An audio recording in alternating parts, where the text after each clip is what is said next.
자, 말씀 앞에 실천하는 렘넌트라는 제목인데요. 우리가 말씀 앞에서 말씀이 뭘까요? 하나님의 말씀을 말하거든요.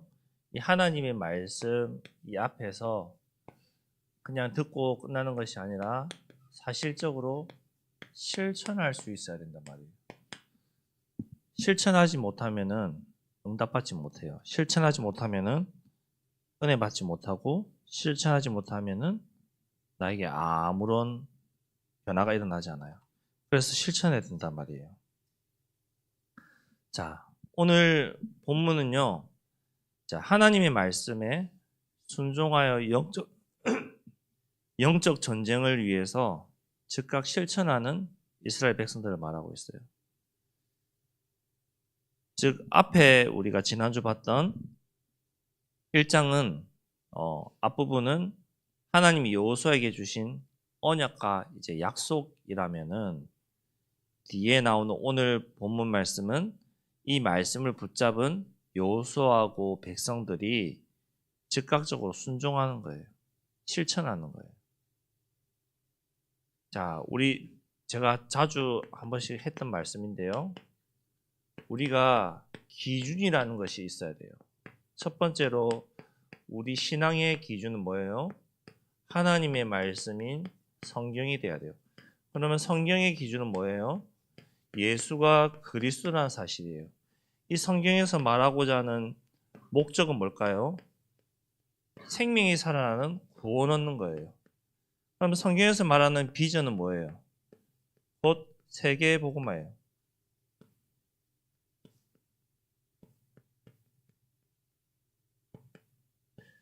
그렇다면은 잘 보세요.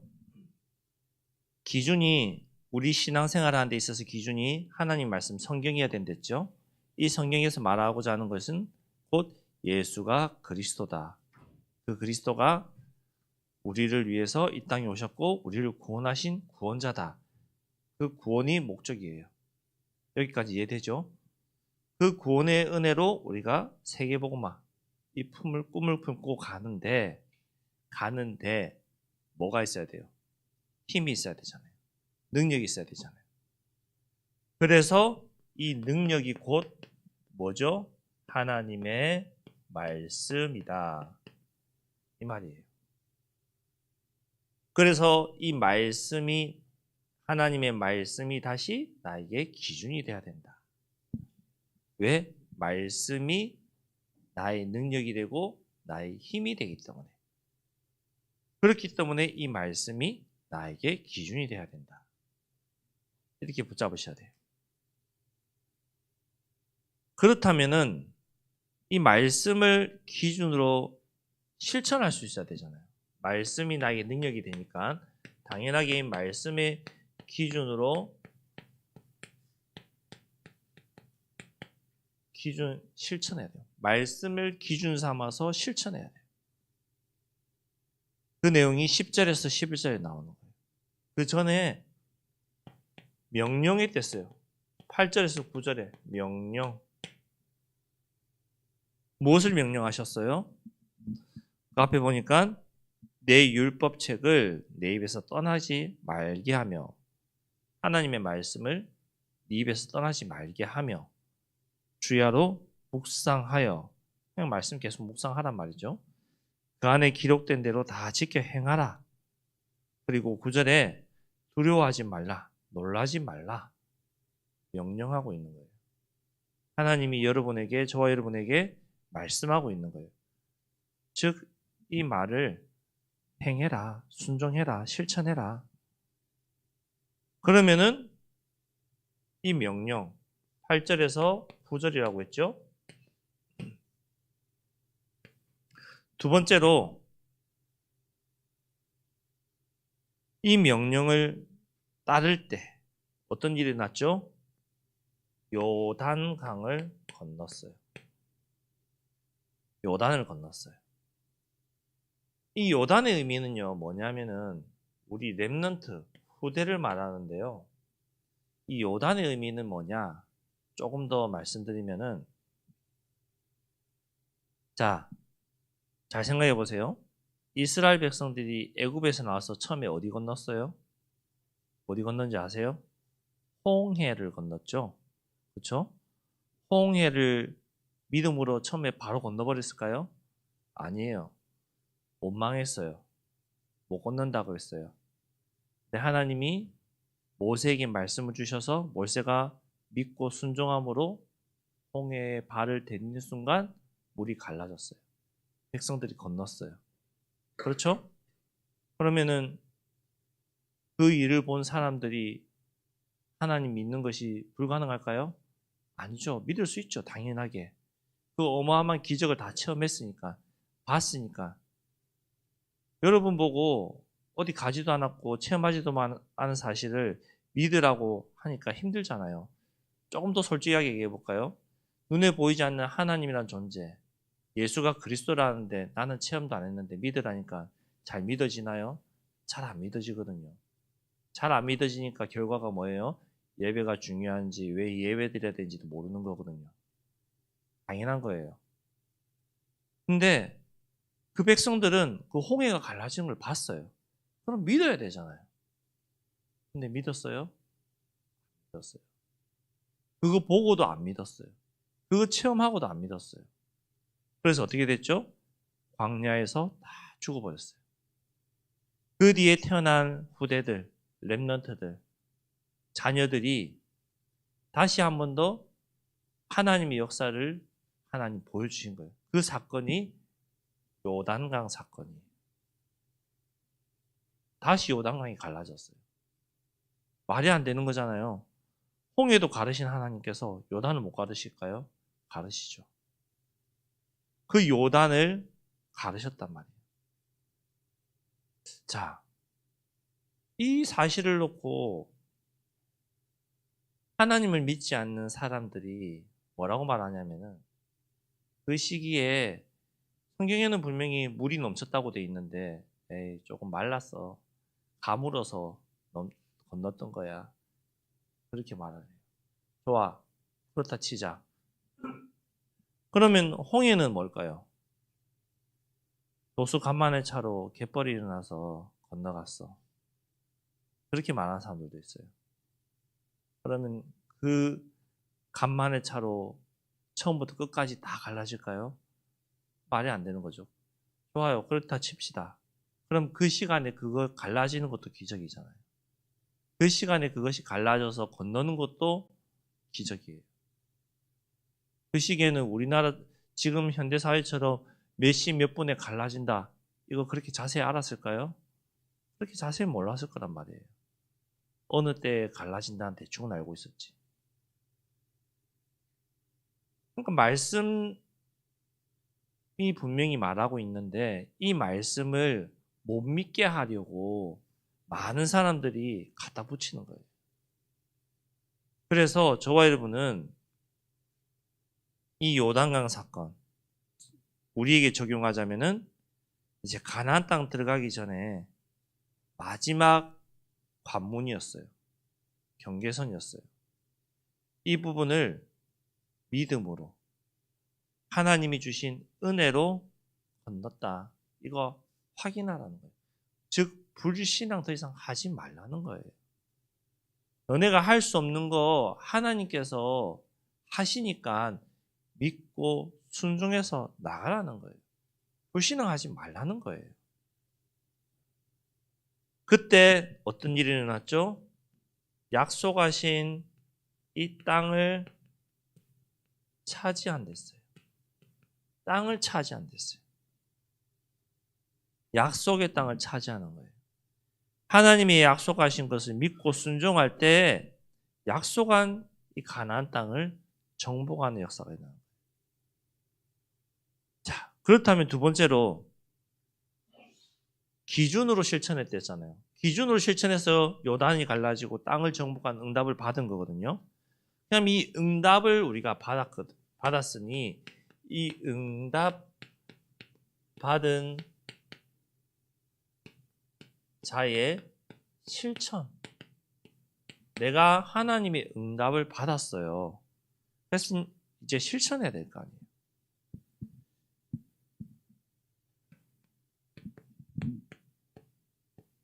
자, 민수기 32장에 보면요.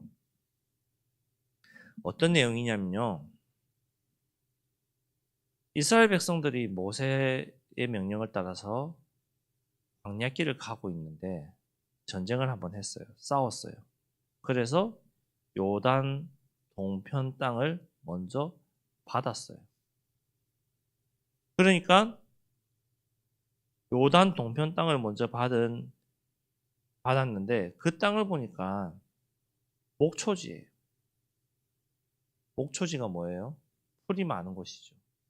양과 소와 뭐 이런 짐승을 키우기에 알맞은 곳이에요. 그래서 이 땅을 먼저 나에게 주라. 모세하고 거래를 한 거죠. 나한테 먼저 이거 주면은 내가 하나님이 명령한 저 가나안 땅 들어가 싸울 때 먼저 앞서 나가서 싸울게. 그러니까 나한테 먼저 줘. 그 거래를 한 곳이 민수기 32장이에요. 그래서 이 거래를 해서 받았거든요. 받았으니까 네가 먼저 받았으니까 네가 먼저 응답 받았으니까 그거 실천해 이제. 시행해. 이런 말 하는 거예요. 너가 먼저 받은 그 응답 이제는 먼저 나와서 네가 증인이 되어서 실천해. 앞서가. 그 말이에요. 우리 여러분에게 적용하자면은 우리가 하나님께 받은 응답, 이 구원의 은혜, 기도와 예배를 통해서 회복하고 그 응답 받은 것을 내가 실천하고 증인되어서 말하라는 거예요. 왜? 믿어지지 않고 흔들리고 낙심되어 있는 자들에게 너 그러지 마. 예배드리고 기도하고 믿으면 하나님 응답하셔. 하나님 역사하셔. 하나님 반드시 은혜 주셔. 증인으로서 말하라는 거예요. 그 실천을 하라는 거예요. 그 사람이 누구냐? 바로 돕는 자가 되는 거예요. 그 돕는 자가 되는 거예요. 15절에 이렇게 말씀하고 있어요. 자, 여호와께서 너희를 안식하게 하신 것 같이. 자, 처음에 안식하게 했죠. 먼저 받았잖아요. 안식하신 것 같이 누가 먼저 받았어요? 12절에 말하고 있어요. 르벤 지파와 갓 지파와 므낫세 반 지파에게 말하여 그들에게 여호와께서 너희에게 안식하게 하신 것 같이. 조금 더 이해되게끔 말해볼까요?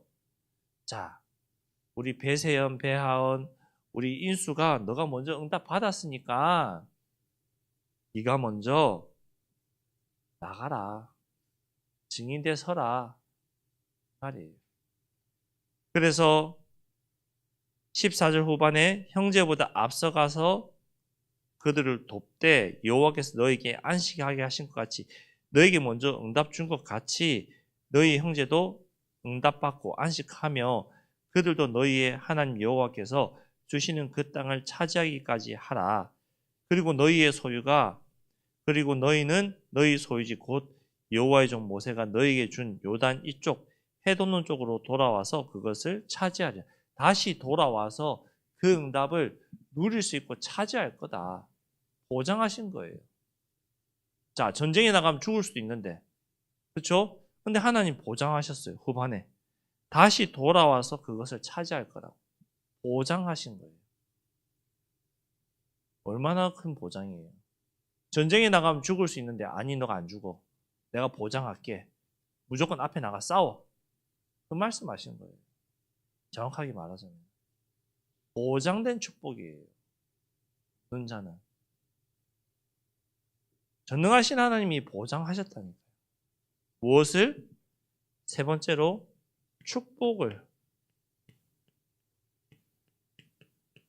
축복하겠다. 보장하셨어요. 완전히.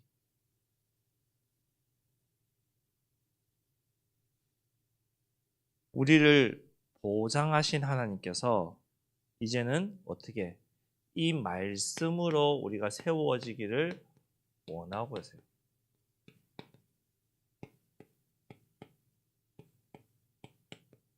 하나님은 우리가 말씀으로 서기를 원하고 계세요. 자, 말씀으로 세워진 자, 말씀으로 세워지다. 이 말은 말 그대로 뭐예요? 말씀. 말 그대로 말씀. 이 말씀으로 움직이는 자를 말하는 거예요. 이 말씀으로 움직인다는 말은 반대되는 말이 뭐죠? 사람 말이거든요. 사람 말이 뭐예요? 말하다 보면 설득하죠. 꼬시죠. 나를 유혹하죠. 누가 그래요? 사기꾼들이 그래요. 사람이 말로 설득하는 것이 아니라 하나님의 말씀으로 움직일 수 있어야 된다.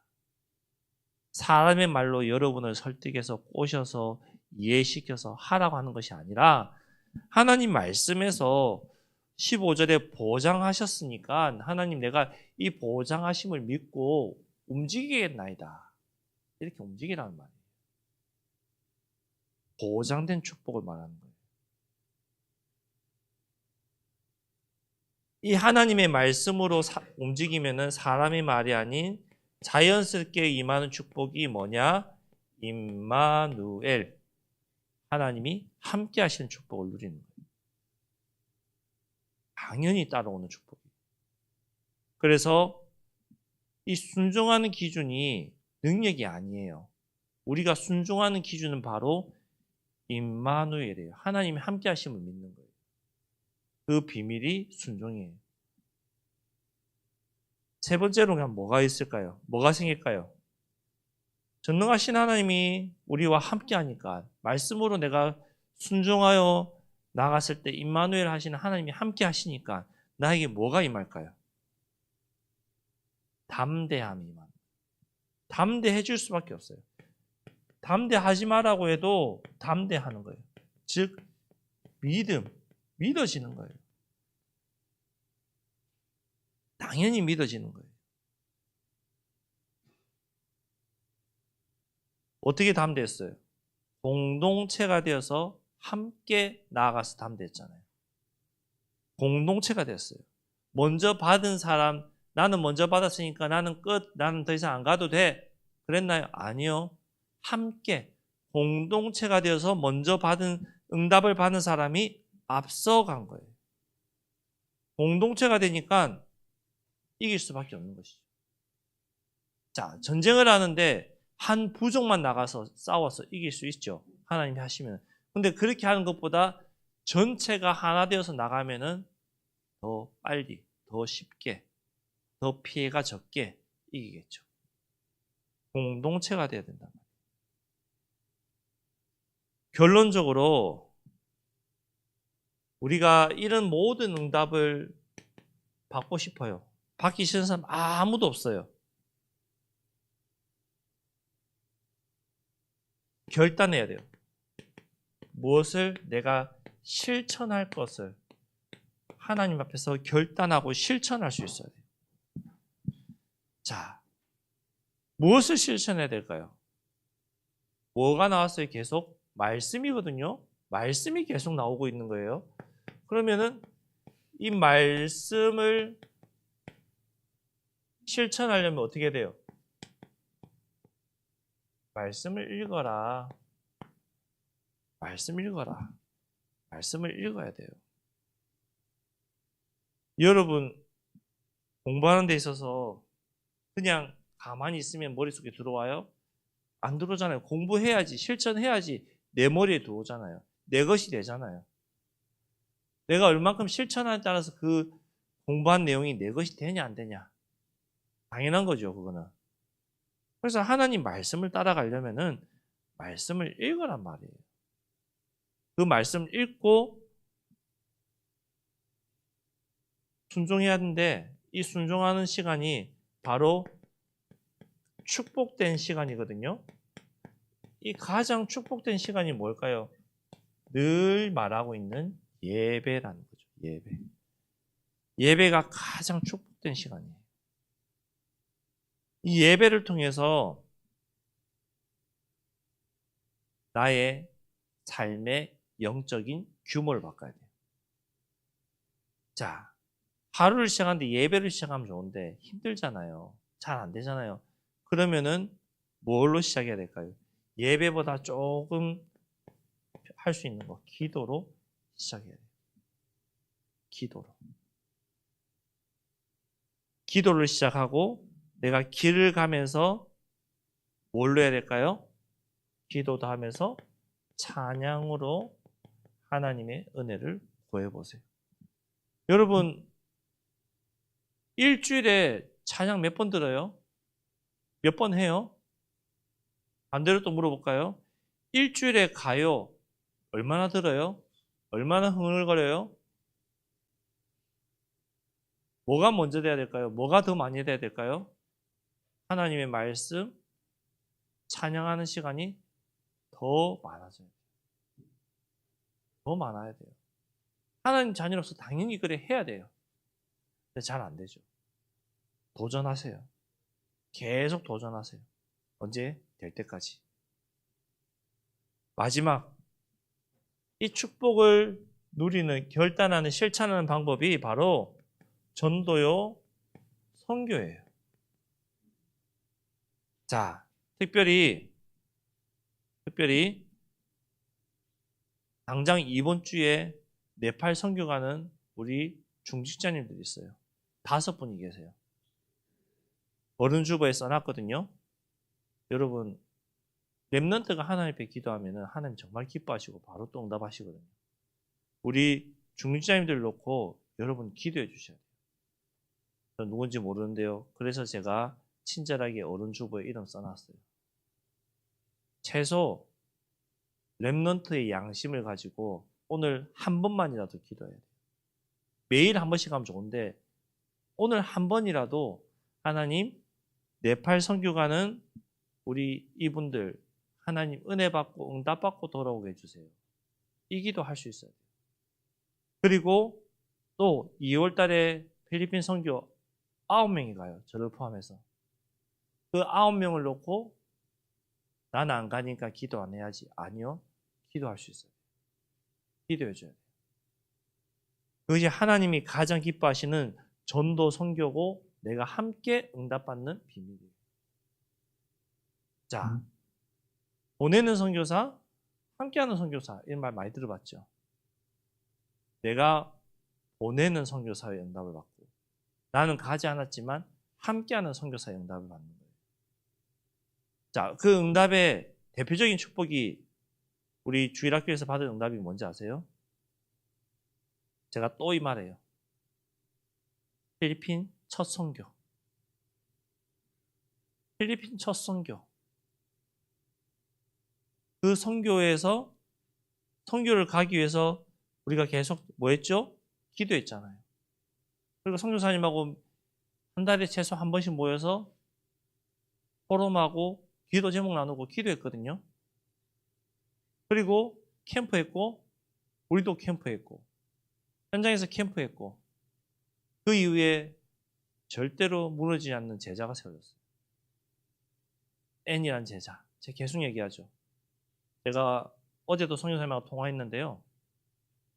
통화하면은 거의 한 1시간씩 하는 것 같아요. 통화하면서 그 N이라는 제자에 대해서 또 물어봤어요. 지금 어떻게 하고 있냐. 너무 잘하고 있대요. 그 제자가 우리나라로 치자면은 동사무소 동장급 되는 공무원들을 만나서 복음전에서 영접시키고 교회화시켰대요. 그리고 계속 훈련받고 있대요. 4월 달에 또 한국 나와서 몇 개월 동안 또 훈련받는데 거의 전도사급 이상의 일을 혼자서 하고 있어요. 절대로 무너지지 않는 제자가 세워진 거예요. 망대가 세워진 거예요. 하나님이 그 응답을 우리에게 함께 허락하신 거예요. 왜 함께 받은지 아세요? 기도해서 같이 선교 여정을 갔기 때문에. 우리가 기도해서 선교의 응답을 받기 위해서 그 현장에서 캠프를 시작했기 때문에. 그래서 함께 받은 응답이에요. 우린 대부분 나는 응답 안 받았어. 나는 체험 안 했으니까 그건 내 거 아니야. 그렇게 생각 많이 하거든요. 저도 그렇게 생각 많이 했고요. 근데 아니요. 함께 받은 응답이에요. 그 은혜가 우리에게 함께 임하는 거예요. 그러면은 이 은혜를 좀 더 누리고 확인하기 위한 시간이 겨울 수련회예요. 아직 신청 안 한 친구들 있죠? 진짜 믿음을 가지고 신청하세요. 내가 이번 수련회를 통해서 진짜 하나님 주신 은혜 받아보겠다. 가면 심심한데 힘든데 그 불신앙 버리고 진짜 은혜로 하나님 주시는 말씀 받겠다. 그 믿음 가지고 한번 도전해 보세요. 자, 두 번째 뭘까요? 선교죠. 선교 놓고 정말 기도해 주셔야 돼요. 특별히 이번 주간은 네팔 선교를 놓고 집중해서 기도해 주셔야 돼요. 네팔이라는 곳은 후진국이에요. 어떻게 보면 필리핀보다 더 못 사는 나라예요. 더 힘들 수도 있어요. 그 네팔 현장에 어마어마한 우상과 흑암이 가득한 현장. 네팔이 어떤 곳인지 여러분 유튜브로 조금만 검색해 보세요. 진짜 목숨 걸고 차 타고 다녀야 돼요. 밤에 고속도로라고 하는 길이 어떤 길이냐면요. 옆에 낭떠러지예요. 가드레일 없어요. 비포장도로도 있어요. 차들이 앞서가기 위해서 그냥 차가 앞에 와도 앞질러가 쉽게 말해서 중앙선 침범해서 앞질러 추월하고 다니는 그 길을 전도자들이 가는 거예요. 기도해 주셔야 돼요. 저 2번 갔다 와봤거든요. 어떤 곳인지 알거든요. 그래서 기도를 함께 해야 돼요. 자, 정리하겠습니다. 말씀 앞에 실천할 수 있어야 돼요. 어떤 말씀? 하나님의 말씀. 그 말씀 앞에 내가 실천해서 내가 기준 삼아서 나가면은 하나님 반드시 응답하세요. 응답 안 하실 일이 없어요. 내가 붙잡은 말씀대로 하나님 응답하시니까요. 여러분 성경 읽으시고 정말 하나님 말씀 나에게 달라고 믿음을 가지고 기도해 보세요. 어떻게 나에게 응답하시는지. 그 응답받는 증인이 되기 바랍니다. 기도하겠습니다. 하나님 감사합니다. 하나님의 말씀으로 세워진 하나님의 자녀들이 이제는 하나님의 말씀을 묵상하게 하시고 그 말씀을 순종하여 실천할 수 있는 믿음과 은혜와 힘을 허락하여 주옵소서. 하나님, 이번 겨울 수련을 통해서 우리 렘넌트들의 삶이 변화되게 하시고 참석하지 못하게 하는 불신앙과 모든 염려와 나의 모든 생각들이 무너지게 하셔서 말씀 속에 들어갈 수 있는 은혜를 허락하여 주옵소서. 이번 주부터 진행되어지는 네팔 선교 여정에 하나님 함께 하셔서 정말 최고의 응답받고 인생의 전환점 되어서 돌아오는 선교 여정 될 수 있도록 하나님 역사하여 주옵소서. 예수 그리스도 이름으로 기도드렸습니다. 아멘.